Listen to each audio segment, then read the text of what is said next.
When you start a relationship with someone, there are bound to be teeny tiny red lights sparking here and there and small size red flags that you will see. Please do not ignore them. Look deeper into matters you don't understand. And when you find something you don't like, take off. Go back to your father's house, even if it's a marriage. It doesn't matter if you've been married for XYZ years. Go back home. Trust me, you'll be making the best decision of your life. Boy, because I am tired of talking about young people dying in recent times. It's extremely annoying. I started my channel because I want to talk about historically significant murder cases. Cases that made headlines in the past. But I find myself back to back talking about murder cases upon murder cases upon murder cases that's happening back to back in 2022. For goodness sake, what is going on? Please, please. It is extremely exhausting to talk about dead people all the time. To talk about murders all the time. And please, can we take a moment to please appeal to all the people, all the masterminds of this violence? We are tired of talking about it. Please, we want to talk about historical violences that has happened in the past, not the ones that are happening now and will happen in the future. Please, let's just calm down, I beg. Let's be calming down. It's getting too much. It's just getting too much. Haba. Hello everyone, my name is Tony Odenna and welcome to Real Crime Chronicles.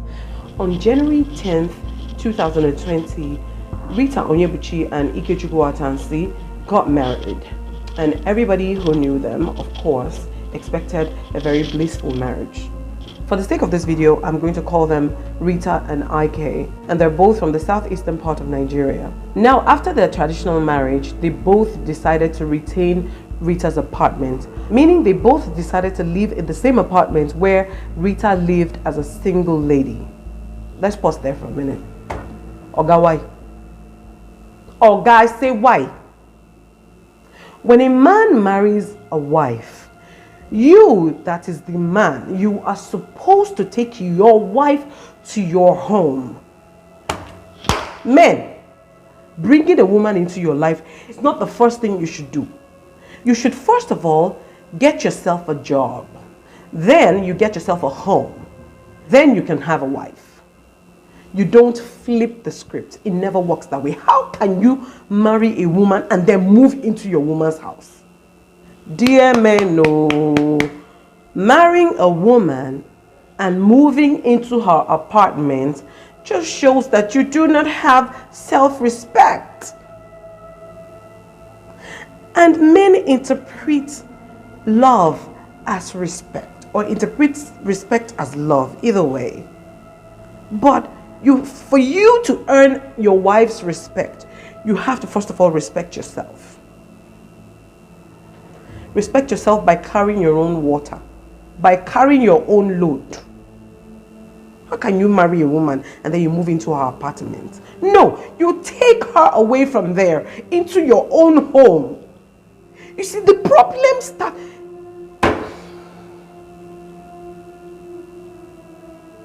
This is very important to avoid see finish.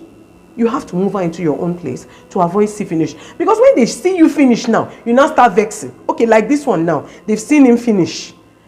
It is extremely irresponsible to pick a wife before you have a home. You're supposed to have a home before you pick a wife. Abi, you now marry somebody's daughter and you be living under the tree near. Abi, what's your own? Kai, you people should take time more. And you ladies too, take note of this. It's a massive red flag. In fact, the red is in your eye. You need to see it. If you don't see this one, is on you. How can you now, how can a man marry you and then you bring the man? You are the one that will now bring the man into your own home. Haba. So anyway, this guy moved in with his wife and they started living together. So at the time, she was working as an entry guard in this security company somewhere in Anambra state, and her younger brother also works in this same company. But on Tuesday, March the 24th of the same year, 2020, same year Rita and Ike had gotten married, Rita's younger brother John Paul arrived at work. Remember they work in the same company. He came to work and noticed that the sister hadn't shown up to work the entire day. And this was something extremely unusual. She had never missed work for one day since she started working for this company. So he called her phone severally, but no one answered, not even her husband. So then he decided to go to her place to see if everything was all right. So when he got to their place, the doors were locked. He knocked severally, but no one answered. And then he also noticed that IK's car, that's her sister's husband's car, was not parked in the compound. So I'm guessing that the reason he expected her sister's husband's car to be parked at home at that time of the day was because it was after working hours, at a time when he would usually come to visit them and they will all be home, So it was unusual that their house was locked and nobody was responding and the car was not also home. Anyway, he went home after he knocked and no one answered. Now, the next day he showed up again at work to notice again that the sister wasn't at work and still her phone was switched off. So it turned out that the reason she wasn't taking her calls all this time was because she was laying dead in a pool of her own blood in her own apartment after allegedly being stabbed by this her so-called husband, Ikechukwu Atansi. In fact, by the time the police found her body, it was already decomposing. And this was because the other tenants were perceiving a terribly bad smell that was coming from that particular apartment where Rita and her husband stayed. So they notified the landlord, and the landlord in turn notified the police. And so the police came and forcefully opened the door and found Rita lying in a pool of her own blood with a fractured skull. So Rita's younger brother, John Paul, had returned again to, check on his sister to find out if she had returned home.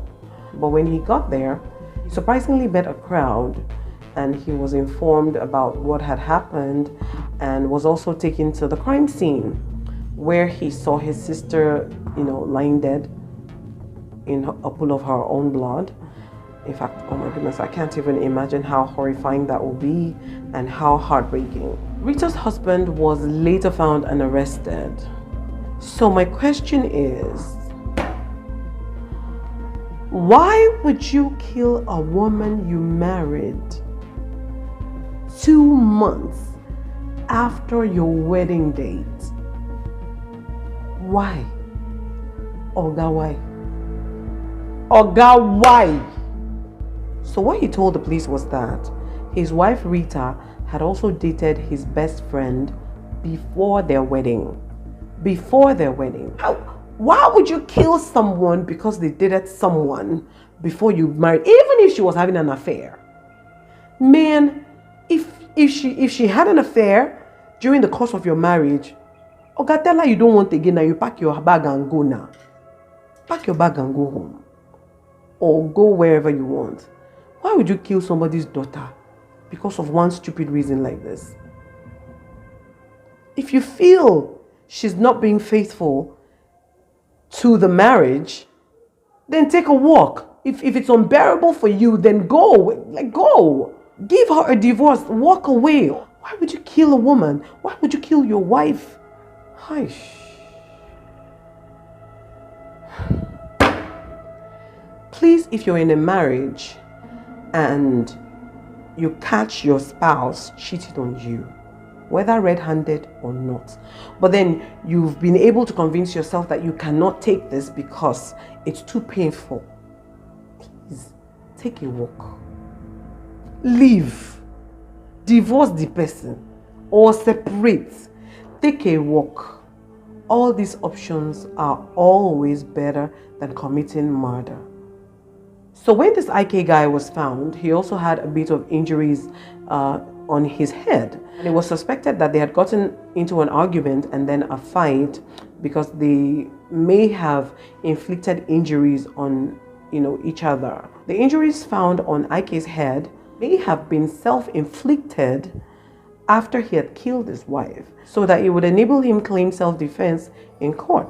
But Rita wasn't there to tell her own side of the story. So hey, who are we going to believe now? And after that gruesome incident, Rita's brother had tirelessly fought for justice for his sister. And I really hope that he got the justice that she deserved, because we didn't really get an update after the arrest. Thank you all for watching, and I'll see you all on my next video. Bye.